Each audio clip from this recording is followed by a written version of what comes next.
আসসালামু আলাইকুম বন্ধুরা, আশা করি সবাই ভালো আছেন। আপনাদের দোয়া ও ভালোবাসায় আল্লাহ তাআলার অশেষ রহমতে আমিও ভালো আছি। বন্ধুরা, দেখতে দেখতে রোজা তো চলে গেল, তো এখনও তো রোদের তাপমাত্রা অনেক বেশি। তো এর জন্য আজকে আমি হুট করে মনে হলো পুডিং বানাবো।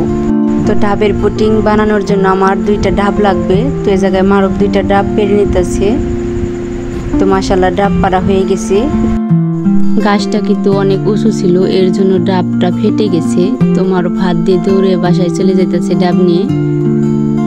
তো আমার মারুফ আমাকে অনেক সাহায্য করে। তো দেখুন 2টা ডাব নিয়েছি আমি। তো মাশাআল্লাহ অনেক ঠান্ডা পানি। 2টা ডাবের পানি দিয়ে আজকে আমি পুডিং বানাবো।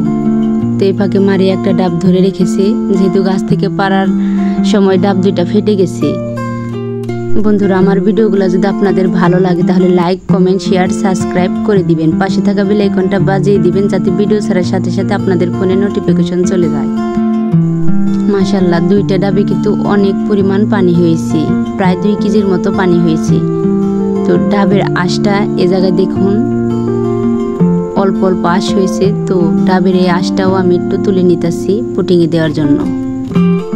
বন্ধুরা, এই জায়গায় আমি একটা পাতিল নিয়েছি। তো পাতিলে ডাবের পানিগুলো ঢেলে দিলাম। তো এবার দিয়ে দিলাম স্বাদ মতো চিনি।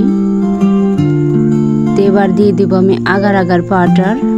তো এই জায়গায় আমি প্রথমে 1 মুঠা দিয়ে দিলাম, তো পরে আরেক মুঠা দিয়ে দিলাম। তো এই জায়গায় আমি 3 মুঠা পরিমাণ আগার আগার পাউডার দিয়ে দিলাম। তো এবার ভালো করে মিশিয়ে নেব। মিশানো হয়ে গেছে। এবার 10 মিনিট পরিমাণ আমি এটাকে রান্না করে নিব। বন্ধুরা, এটা রান্না করার সময় অবরত নাড়াচাড়া করবেন, যাতে নিচে না লেগে যায়।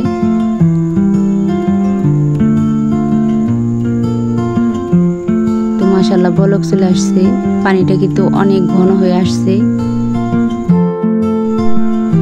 তো দেখুন প্রচুর পরিমাণ আঠালো হয়ে গেছে। মাশাআল্লাহ দেখতে অনেক সুন্দর হয়েছে। এবার আমি এটাকে নামিয়ে ফেলবো। তো আমি একটা বাটি নিয়েছি। তো বাটির মধ্যে অল্প অল্প করে ঢেলে দিতেছি।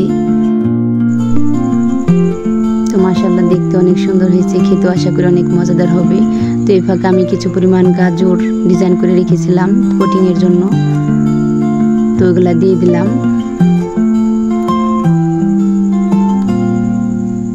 এবার দিয়ে দিব নারিকেলের সেই আঁশটা। মাশাআল্লাহ দেখতে কিন্তু অনেক সুন্দর হয়েছে, খেতে অনেক মজাদার হবে। যে জিনিস দেখতে সুন্দর খেতে অনেক মজাই হয়। বন্ধুরা, বাজার থেকে পুডিং না কিনে বাড়িতে এইরকম ডেজার্ট বানিয়ে ফেলুন। এই গরমে এই পুডিং যাকে খাওয়াবেন তো সেই আপনার প্রশংসা শুরু করে দিবেন। তো কাকে খাওয়াবেন পুডিং বানানো শুরু করে দিন। মাশাআল্লাহ পুডিংটা কিন্তু বানানো হয়ে গেছে, দেখুন কতটা সুন্দর হয়েছে, পারফেক্ট হয়েছে। এবার আমি একটা প্লেটে এটাকে ডেকোরেশনের জন্য ঢেলে নিলাম। অনেক সুন্দর হয়েছে। তো এই পাশটাও দেখুন অনেক সুন্দর হয়েছে। তো এবার আপনাদেরকে আমি কেটে দেখাবো তো পুডিংটা কেমন হয়েছে। অনেক সুন্দর সফট একটা পুডিং হয়েছে মাশাআল্লাহ। তো আশা করি ছোট বড় সবারই এই পুডিংটা অনেক ভালো লাগবে। আর ফ্রিজে রেখে যদি কাউকে দেন তাহলে তো কোনো কথাই নাই, ঠান্ডা ঠান্ডা পুডিং এই গরমে খেতে কিন্তু অনেক ভালোই লাগে। এবার আমি কাটার পর একটু হাতে নিয়ে আপনাদেরকে দেখালাম, দেখুন অনেক সুন্দর হয়েছে। এবার সবার জন্য আমি পুডিংটা কেটে নিব। মাশাআল্লাহ কাটতে কিন্তু অনেক ভালো লাগতেছে, পুডিংটা অনেক নরম। আল্লাহ হাফেজ। আশা করি সবাই ভালো থাকবেন। পুডিং বানানো কেমন হলো আশা করি কমেন্টে জানাবেন।